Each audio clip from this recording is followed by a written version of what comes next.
ड ड उत्प्रेक्ष व्यंजन है।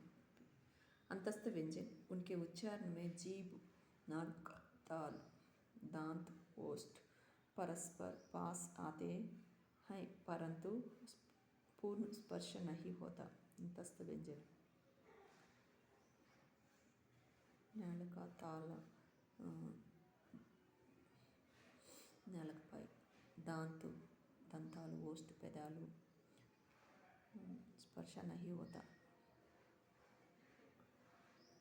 अंतस्थ व्यंजन कहते हैं। यार अलावा अंतस्थ व्यंजन है। पुष्प व्यंजन इनके उच्चारण में एक प्रकार का घर्षण होता है और उष्ण वायु उत्पन्न होता है।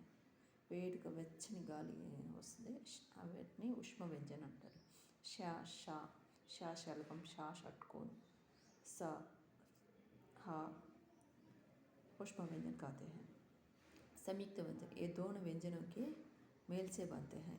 क्ष क्ष के वर्णविच्छेद क हलंतु प्लस श, त्र थ हलंतु प्लस र, ज्ञ ज हलंतु प्लस अंग।